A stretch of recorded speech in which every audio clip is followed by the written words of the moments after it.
అందరికీ నమస్కారం అండి. డిసెంబర్ 2 పోలిపాడ్యమి.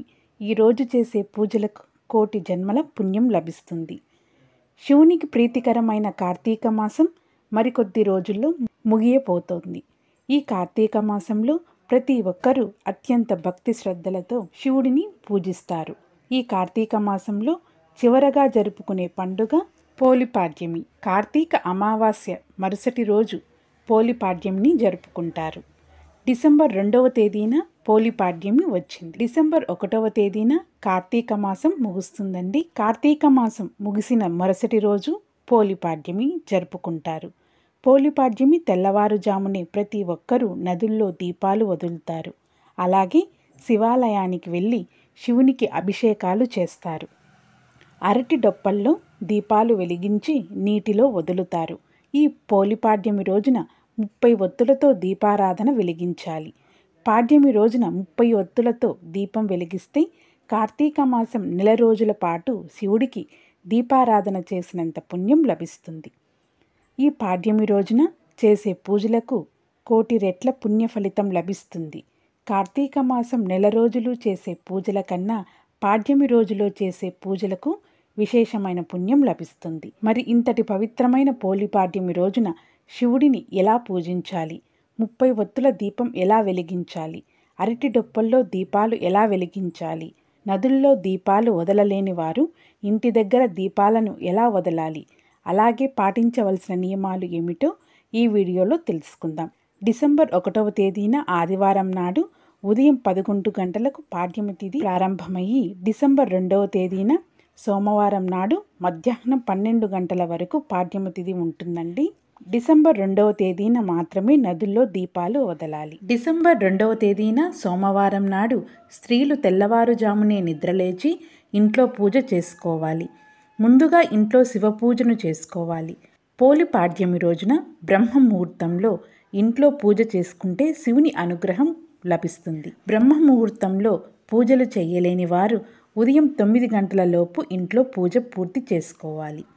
ఇంటి గడపలకు పసుపు రాసి ఇల్లంతా పసుపు నీళ్లు చల్లుకొని శివపార్వతుల పటానికి గంధం బొట్టు పెట్టి శివుని చిత్రపటం ముందు దీపారాధన చెయ్యాలి. పాడ్యమి రోజున విశేషంగా 30 ఒత్తులతో దీపారాధన చెయ్యాలి. ఎందుకంటే కార్తీక మాసం 30 రోజులు. పాడ్యమి రోజున 30 ఒత్తులు వెలిగిస్తే ఈ కార్తీక మాసం నెల రోజుల పాటు శివుడిని పూజించినంత పుణ్య ఫలితం లభిస్తుంది. ఈ పాడ్యమి రోజున ముఖ్యంగా ఆవు నెయ్యితో దీపారాధన చెయ్యాలి, లేదా వెన్నతోనైనా సరే దీపాన్ని వెలిగించవచ్చు.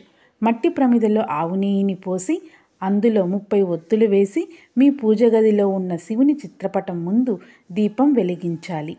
పూజలో నైవేద్యంగా ఒక బెల్లం ముక్కను నివేదించండి. చివరగా శివునికి హారతి ఇచ్చి శివునికి నమస్కారం చేసుకుని 5 ప్రదక్షిణలు చేయండి. ఈ విధంగా పోలిపాడ్యమి రోజున ఉదయం సమయంలో ఇంట్లో దీపారాధన చేసుకొని ఏదైనా నది దగ్గరకు వెళ్ళి నదిలో దీపాలు వదలాలి.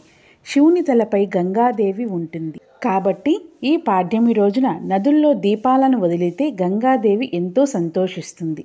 గంగాదేవి ఆశీర్వాదం లభిస్తే శివుని ఆశీర్వాదం కూడా సులభంగా లభించినట్టే. అయితే ఈ పోలిపాడ్యమి రోజున నదుల్లో దీపాలు ఎలా వదలాలి అంటే నదికి వెళ్ళిన వారు తూర్పు దిక్కుకు తిరిగి సూర్యుడికి అర్ఘ్యాన్ని సమర్పించాలి. తర్వాత ఒక అరటి డొప్పను తీసుకోండి. అరటి డొప్పను దైవంగా భావించి పసుపు రాసి కుంకుమ బొట్లు పెట్టి అరటి డొప్పను పూలతో అలంకరించండి. తర్వాత 3 లేదా 5 పువ్వొత్తులను తీసుకొని వాటిని ఆవు నెయ్యిలో ముంచి ఆ ఒత్తులను అరటి డొప్పలో పెట్టి ఒత్తులను వెలిగించి నదిలో వదలాలి. నదిలో వదిలిన ఈ దీపాన్ని పోలి దీపం అని అంటారు. పోలి దీపాన్ని నీటిలో వదిలిన తర్వాత 3 సార్లు ఆ దీపాన్ని ముందుకు తోస్తూ నమస్కారం చేసుకోవాలి. అలాగే నదిలో ఉన్న నీటిని గంగాదేవిగా భావిస్తూ నదిలో పసుపు కుంకుమలు అలాగే పువ్వులను వేసి నదికి నమస్కారం చేసుకొని నదిలో ఉన్న నీటిని తలపైన చల్లుకోవాలి. నదిలో ఇలా దీపాలను వదిలిన తర్వాత ఒక రూపాయి బిళ్ళను మీ చేతిలో పట్టుకొని మీ మనసులో ఏదైనా ఒక కోరికను కోరుకుంటూ 3 ప్రదక్షిణలు చేసి ఆ రూపాయి బిళ్ళను నదిలో వేయండి. ఇలా చేయటం వల్ల మీ మనసులో ఉన్న కోరికలు త్వరగా నెరవేరుతాయి.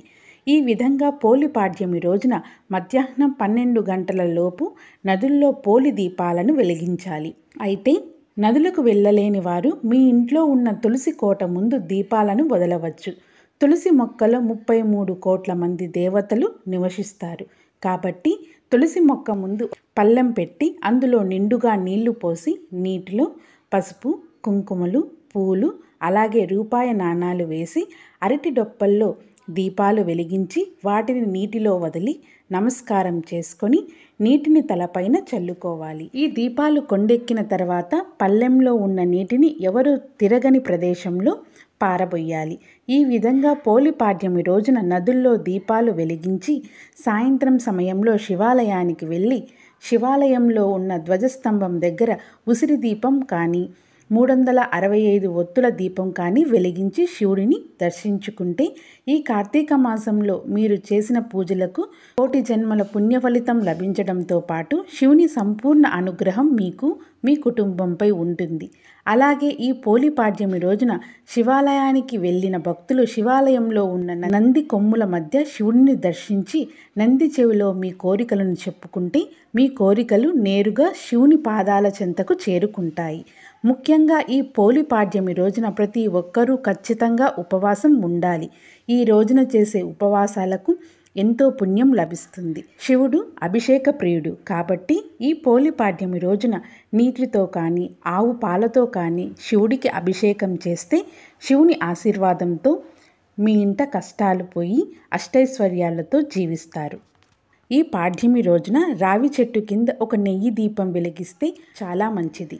ఈ విధంగా పోలిపాడ్యమి నాడు దీపాలు వదిలిన వారు ఖచ్చితంగా పోలిపాడ్యమి కథను వినాలి. ఓం నమః శివాయ.